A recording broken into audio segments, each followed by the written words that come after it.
ভিডিঅ'লৈ আপোনালোক সকলোকে পুনৰবাৰ স্বাগতম জনাইছোঁ। আশা কৰোঁ আপোনালোক সকলোৱে ভালে কুশলে আছে। আৰু এইফালে আমাৰ মেকুৰীখন থকা আগতে পুৰা কুটুত লগাই গাড়ীত বহি আছে।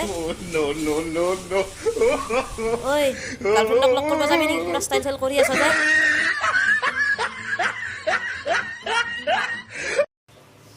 ঐ ভিডিঅ' বনাবি নেকি মোৰ লগত? চকুৰকো মুজি দিছে সি।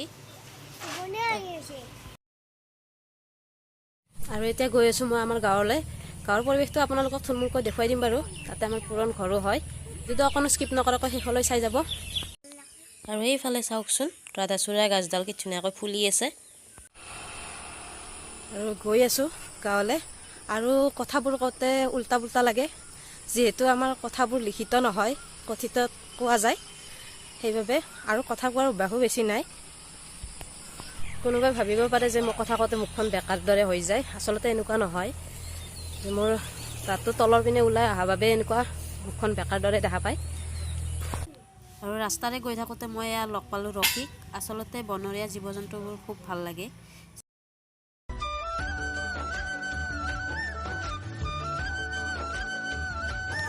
এতিয়া আৰু ৰাস্তা পকী হৈ গ'ল, আগতে ৰাস্তা পকী হোৱা নাছিলে।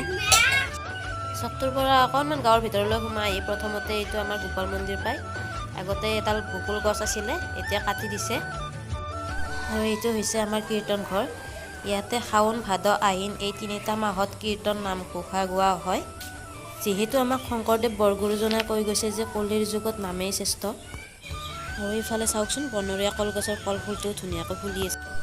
আৰু এই বনৰীয়া কলগছজোপাত বোলে কল নালাগে, মই বাৰু সিমান ভালদৰে নাজানো। কলফুলটো দেখাত ফুলৰ দৰে দেখি।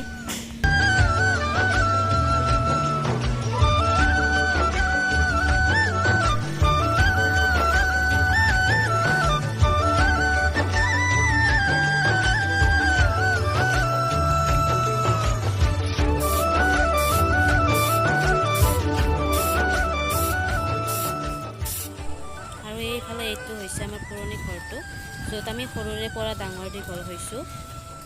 আৰু এই ঘৰখনতে মোৰ শৈশৱৰ দিনবোৰ পাৰ কৰিছিলোঁ। আৰু এইফালে এইটো আমাৰ শিৱ মন্দিৰ, বহুত পুৰণাই হ'ল। আচলতে আমি ইয়াৰ পৰা উঠি গৈছোঁ, এইটো আমাৰ পুৰণ ঘৰ হয়।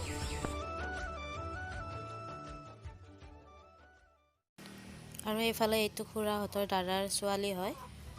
আৰু এইফালে খুৰীমা, এইটো মাজু খুৰীমা, আৰু এইফালে খুৰাৰে ল'ৰা হয় এইটো। গাঁৱৰ পৰা এতিয়া আহি পালোঁ ঘৰ। আৰু এইফালে দেখিছিলোঁ নেমুডাল কি ধুনীয়াকৈ লাগিছে, ফুল নেমু চোতালতে আছে। আৰু এইফালে মোৰ কাম পৰি গৈছে, কলমৌ শাক।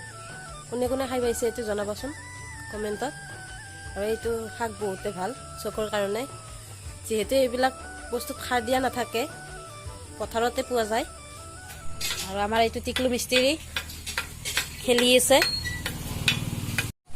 আৰু এইফালে বহুত দিন হ'ল কপালৰ নোমবিলাক চাফা কৰাই নাই। আৰু মই ঘৰতে কাপোৰ চিলাবলৈ ব্যৱহাৰ কৰা টাকুৰি সূতাৰে কপালৰ নোমবোৰ চাফা কৰি ল'ম।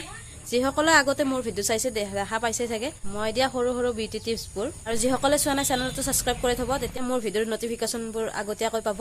আৰু ভিডিঅ'টো যদি চাই ভাল লাগিলে আপোনালোকৰ এটা লাইক কৰি দিব, আৰু কমেণ্টত জনাবলৈ নাপাহৰিব কেনেকুৱা লাগিলে চাই। আৰু লগতে আপোনালোকৰ বন্ধু বান্ধৱীসকলকো শ্বেয়াৰ কৰি দিব। আৰু এতিয়া মই টাকুৰি সূতাৰ পৰা এডাল সূতা উলিয়াই লৈ এনেকৈ এটা ফালে গাঁঠি দি লৈছোঁ।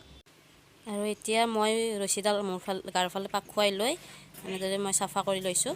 আশা কৰোঁ আপোনালোকে মোক যথেষ্টখিনি মৰম আৰু আশীৰ্বাদ দিব। আৰু আপোনালোকৰ আশীৰ্বাদ আৰু মৰম অবিহনে মোৰ এই যাত্ৰা আধৰুৱা। আৰু আজিৰ ভিডিঅ'টোত ইমানেই আছিলে, ধন্যবাদ।